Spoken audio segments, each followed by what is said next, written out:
Welcome back to Bright Gen Education everyone. आज के video में हम देखने वाले मनी मार्केट और कैपिटल मार्केट। तो अब मनी मार्केट और कैपिटल मार्केट पहले होता क्या है ये समझ लेते हैं, तो अभी इसका मीनिंग देखते हैं।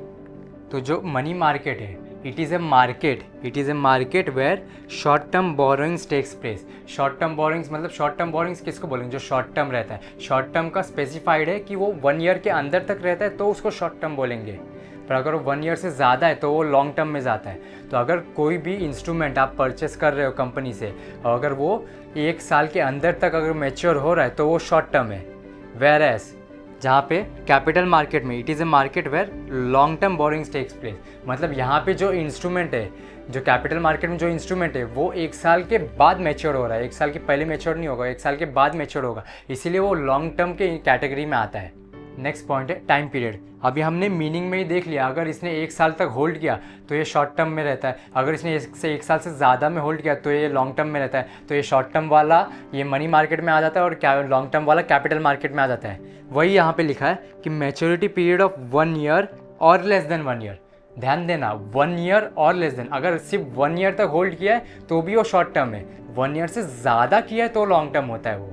ये ध्यान देने की बात है। यहीं पे कैपिटल मार्केट में भी सेम, जहाँ पे maturity period of more than 1 year, मतलब 1 साल से ज़्यादा है तो लॉन्ग टर्म, 1 साल से कम है तो शॉर्ट टर्म, 1 साल से ज़्यादा है तो कैपिटल मार्केट, 1 साल से कम है तो ये मनी मार्केट में आता है। For example bills of exchange. अब बिल्स ऑफ एक्सचेंज क्या होता है? से फॉर एग्जाम्पल मैंने किसी पर्सन से गुड्स लिया है, तो अब मेरे पास पैसे उसको देने के लिए फ़िलहाल है नहीं, तो मैं उससे क्रेडिट पीरियड में ले रहा हूँ, मतलब मैं उससे बोल रहा हूँ कि मैं आपको 3 महीने बाद दे रहा हूँ। अब वो पर्सन बोल रहा है कि मैं आपका क्या भरोसा रखूँ कि आप मेरे को पैसे दे दोगे, तो मैं उसे बोल रहा हूँ रुको, मैं आपको एक बिल बना के दे रहा हूँ जिसमें मैं अपना साइन कर रहा हूँ, मैं ये लिख के दे रहा हूँ कि मैं आपको 3 महीने बाद इतना से इतना पैसा देने वाला हूँ, मैंने आपसे इतने से इतना गुड्स लिया है। तो वो जो पर्सन है, जो पर्सन के पास ये बिल जाने वाला है, वो पर्सन ये बिल को लेके बैंक के पास जा सकता है और बैंक के पास जाके वो 3 महीने के अंदर वो उसको एनकैश कर सकते हैं, मतलब वो बिल दे के कैश ले सकते हैं कि ये पर्सन था, इसके पास से मुझे पैसे आने वाले थे, आप ये बिल रख लो और मुझे पैसे दे दो, और बाद में जब वो पैसे देने आएगा आप इससे डायरेक्टली पैसे ले लेना। तो ये था एग्जाम्पल इसके लिए, मनी मार्केट के लिए। अब हम कैपिटल मार्केट की बात करें तो कैपिटल मार्केट का एग्जांपल बनता है शेयर्स और डिबेंचर्स। अभी जो डिबेंचर्स रहते हैं वो 1 साल से ज़्यादा पीरियड के लिए ही रहते हैं, इसीलिए जब भी डिबेंचर्स जो भी इशू करता है, डिबेंचर सर्टिफिकेट जो इशू करता है, वो डिबेंचर सर्टिफिकेट वो मैच्योर होने के बाद ही हम रिटर्न करते हैं, मैच्योर होने के बाद ही हमें पैसे वापस मिलते हैं। उसका मैच्योरिटी पीरियड 10 साल, 20 साल या 30 साल तक हो सकता है, इसीलिए वो लॉन्ग टर्म में आता है और इसलिए उसको कैपिटल मार्केट में भी कंसिडर करते हैं। नेक्स्ट पॉइंट है इंस्ट्रूमेंट। अभी हम लोग ने जो एग्जांपल ले लिया था तो वैसे ही सेम एग्जांपल इधर भी चलेगा, बस थोड़ा सा डिफरेंस है। उसको बिल्स ऑफ एक्सचेंज जो था वैसा ही है सर्टिफिकेट ऑफ डिपॉजिट। ये जो सर्टिफिकेट ऑफ डिपॉजिट है ये same as bills of exchange जैसा ही है, मतलब जो कंपनी से फॉर एग्जाम्पल जैसे हम लोग बैंक में पैसा जमा करते हैं वैसे कंपनी भी डिपॉजिट लेती है पब्लिक से। तो वो जो डिपॉजिट कंपनी ले रही है पब्लिक से, वो डिपॉजिट के बदले में कंपनी इशू करती है सर्टिफिकेट ऑफ डिपॉजिट कि हमारे पास आपका पैसा है और आपके पास हम ये सर्टिफिकेट दे रहे हैं कि हम आपको पैसे देंगे एक टाइम के बाद। तो ये डिपॉजिट जो रहता है वो कम टाइम के लिए रहता है, इसीलिए वो उसको इधर मनी मार्केट में कंसिडर करते हैं। वहीं पे कैपिटल मार्केट में शेयर्स आता है, डिबेंचर्स आता है, बॉन्ड्स आता है, सेम जो पहला हम लोग ने एग्जांपल दिया था सेम वैसे जाता है, शेयर्स, बॉन्ड्स और डिबेंचर्स जो 1 साल से ज़्यादा टाइम के लिए रहता है। अभी जो नेक्स्ट पॉइंट हम देखने वाले वो है पार्टिसिपेंट्स। अभी मनी मार्केट में कौन पार्टिसिपेट करता है और कैपिटल मार्केट में कौन पार्टिसिपेट करता है? मनी मार्केट में बैंक्स इन्वेस्ट करती है, मतलब कमर्शियल बैंक हो गई, सेंट्रल बैंक हो गई, ये लोग मनी मार्केट में इन्वेस्ट करते हैं। Participants are central bank, commercial bank या फिर कोई non banking financial institution. Financial institution के लिए हम एग्जांपल ले लेते हैं बजाज फाइनेंस को। एक बजाज फाइनेंस रहती है, वो लोग भी इन्वेस्ट करते हैं। तो ये लोग सब मनी मार्केट में इसीलिए इन्वेस्ट करते हैं क्योंकि ये लोग के पास जो पैसा इकट्ठा हुआ रहता है पब्लिक का पैसा, वो ये लोग मनी मार्केट में इन्वेस्ट करते हैं और जो मनी मार्केट में से जो रिटर्न मिलता है वो रिटर्न्स के थ्रू ये पब्लिक को भी पैसा देते हैं उन लोग का। तो इसलिए ये लोग कम टाइम के लिए इन्वेस्ट करते हैं ताकि वो पैसा उनके पास आता रहे, वो पैसा वो सराउंडिंग में चलता रहे, इसीलिए ये लोग मनी मार्केट में इन्वेस्ट करते हैं। वहीं पे capital market stock exchanges, commercial bank और नॉन बैंकिंग फाइनेंशियल इंस्टीट्यूशन।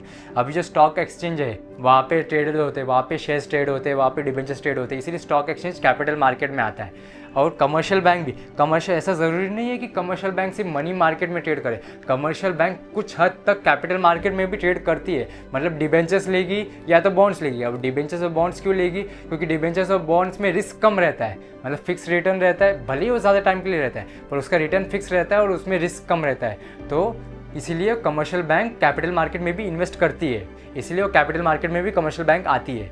और नेक्स्ट है नॉन बैंकिंग इंस्टीट्यूशन। अभी कोई नॉन बैंकिंग का बजाज फाइनेंस का हमने एग्जांपल लिया था, तो वैसे ही जैसे कमर्शियल बैंक इन्वेस्ट कर सकते हैं वैसे बजाज फाइनेंस भी इन्वेस्ट कर सकती है कंपनी जो कैपिटल मार्केट में।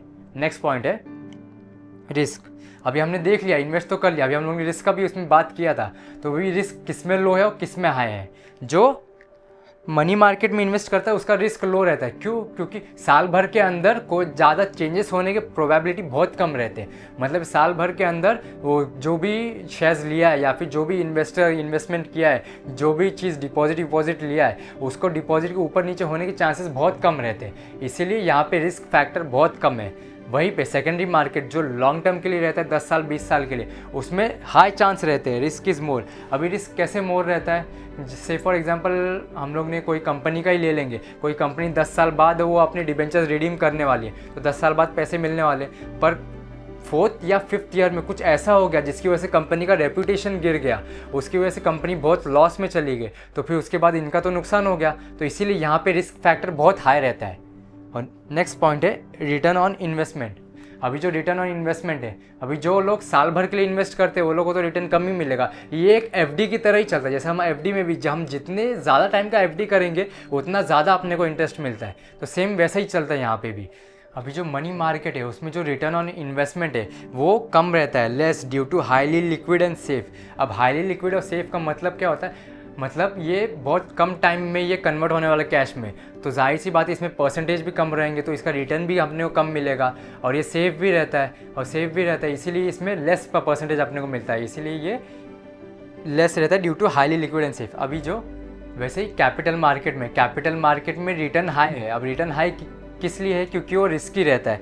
अभी इसमें भी कुछ भी हो सकता है, कुछ भी हो सकता है। कोई 4 साल बाद कंपनी का रेपुटेशन गिर गया तो उसकी वजह से कंपनी बहुत लॉस में चली गई, इसीलिए उसका तो रिटर्न तो ज़्यादा होना चाहिए। नहीं तो फिर कोई भी पर्सन रहेगा वो क्यों उसमें पैसा लगाना चाहेगा अगर वो बिज़नेस रिस्की है तो इसलिए इसमें रिटर्न हाई रहता है, पर ये ज़्यादा रिस्की होता है in comparison to money market. Thank you everyone.